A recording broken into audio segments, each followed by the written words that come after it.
My grandmother, Mama B, knew how to cook. But what was crazy is anytime we asked her for a recipe, she never had the measurements. She just did everything from rote. She was just raised that way.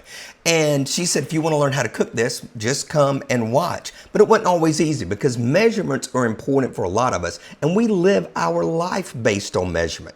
That's where fairness comes from. That's how our judgments are formed because we're sizing things up and we're measuring it. So we're going to talk about that today as we continue this series of Christ consciousness. And what was his consciousness around judgment? What was his consciousness about the way that we see and view and even judge other people? Hey, my name is Paul Evans, and I'm a student of Scripture and spirituality. If you've not already subscribed to this channel, do that now. Click the notifications. And if you're not on the newsletter, go to 1010lifeletter.com, 1010lifeletter.com, and sign up. So let's dive into this continued series on the Sermon on the Mount and what Christ thinks about the way that we see other people.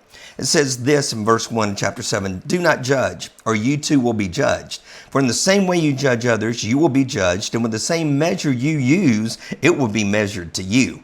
Why do you look at the speck of sawdust in your brother's eye and pay no attention to the plank in your own eye? How can you say to your brother, 'Let me take that speck out of your eye,' while all the time there's a plank in your own eye? You hypocrite, first take the plank out of your eye, then you'll see clearly to remove the speck from your brother's eye." It sounds like he switched gears totally from what we've been talking about before, but he really hasn't. The entire sermon, the entire teaching that Jesus is doing here, that Christ is ultimately saying, what's your motive behind the way that you treat people? Why are you treating people the way that you're treating them? That's really what this has been about, just about the entire time.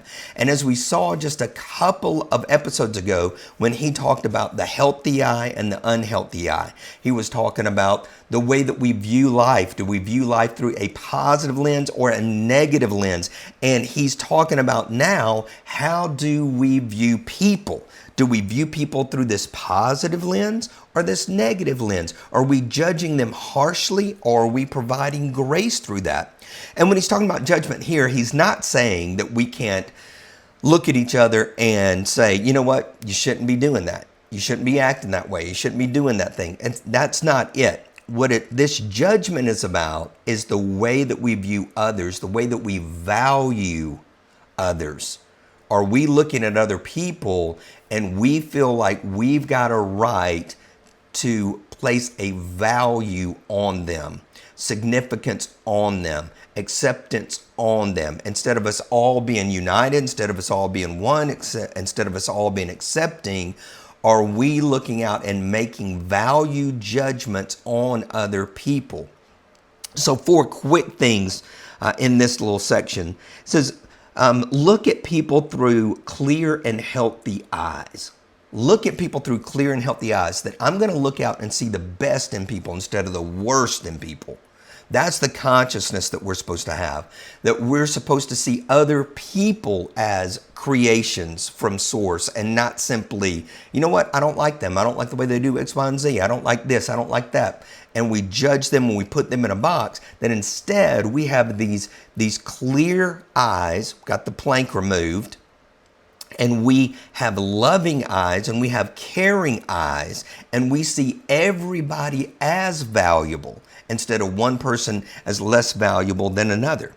Secondly, don't look at the micro issues while ignoring the macro issues in ourselves. It's pretty easy to do. It's pretty easy to get nitpicky about somebody else.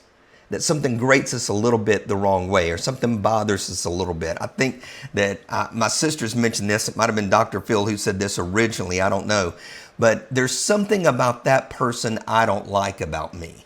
Usually when we're in there dissecting and jumping on somebody's micro level, it's something that really we're dealing with too. So we need to be open about that. But in this particular section, the consciousness is to say, I need to be self-aware. I need to be very aware of the big things going on in my life instead of being concerned about the little things in somebody else's life. If I'm going to get involved in somebody's little stuff, I need to make sure that I've taken care of my big stuff. Number 3, we don't have the right to determine the value of another person. I've already hit that, but that needs to be part of our consciousness as well. It is not my job to determine somebody else's value, because that value, at least to me, has already been declared. It's already been said, let us make man in our image, that we all are in God's image. There's the value. Believe it or not, nobody's asking me in the spiritual realms what I think about so-and-so. My judgment on them has nothing to do with any spiritual impact unless I just bring negative energy into them. But instead, that value has already been declared. And then number 4, don't be surprised when people see you in the same light as you see them. If we're going to be hard on other people, if we're going to be micro with other people, don't be surprised if people get micro on us. Don't be shocked at all. If you're like, man, they sure do seem to be hard on me. First question, if somebody seems hard on us, is that we need to say, am I hard on others? It seems like I'm getting a lot of judgment. Maybe I've been judging others. Because when it says here, the same judgment that you use, the same measure you use will be used on you. Here's what religious people like to do and spiritual people like to do, is we like to take that and we like to talk about judgment. We like to talk about some future time in which this is coming back on us. But literally it means it's happening right now. The way that we treat other people comes back to us right now. The way that we micro other people comes back to us right now. And so it's not just this future thing that's happening, it's happening right now. And then he goes on to say, and don't give dogs what is sacred. Do not throw your pearls to pigs. If you do, they may trample them under their feet and turn and tear you into pieces. This is literally still the same scope. And he's talking about value. Specifically here, he's talking about the dogs or the pigs, which in their culture would have been the Gentiles. And it's not even like today we read that and we go, man, that seems like harsh language. It wasn't harsh language. It was just like common knowledge, common terminology. Even the Gentiles knew that, knew that that was the perspective. So it wasn't as much of a cut down as an understanding of the behavior or nature of that particular group and the way that they approached life. And so when he says, hey, don't give the sacred to dogs, he's not saying you got to keep it to yourself and you don't share it.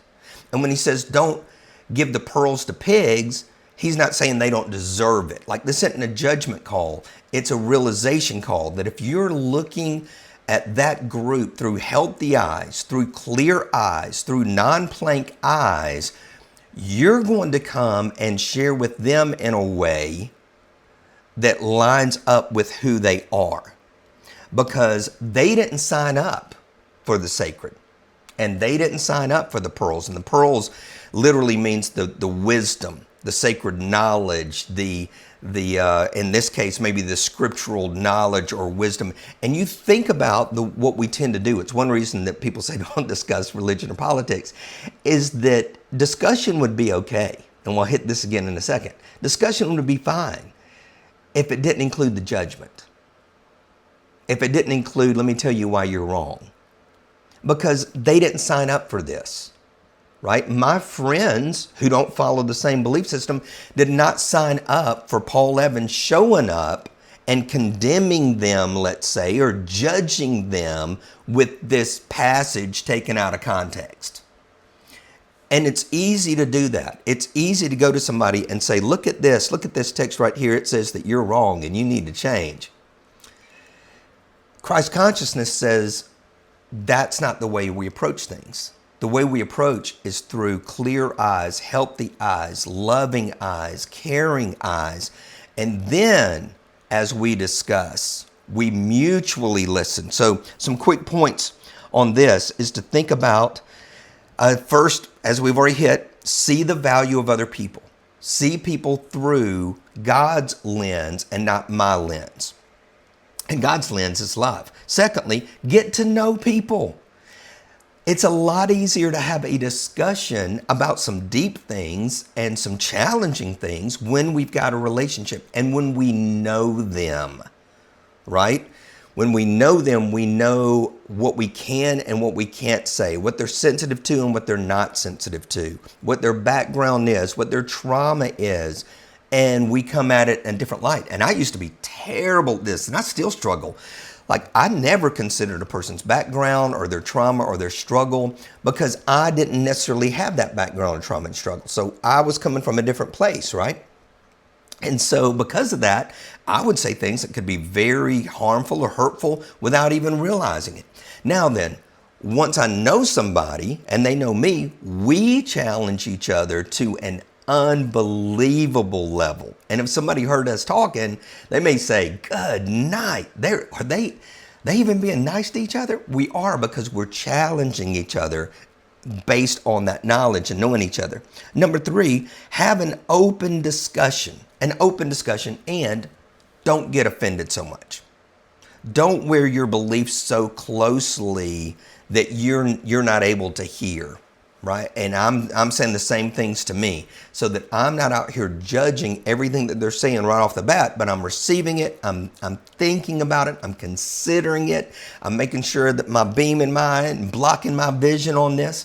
And so I'm trying to make sure that I am really listening to what's being said rather than judging what's being said. So we've got to stop getting offended so much and be so quick to push something back on somebody else because they may not have signed up for what we're sharing.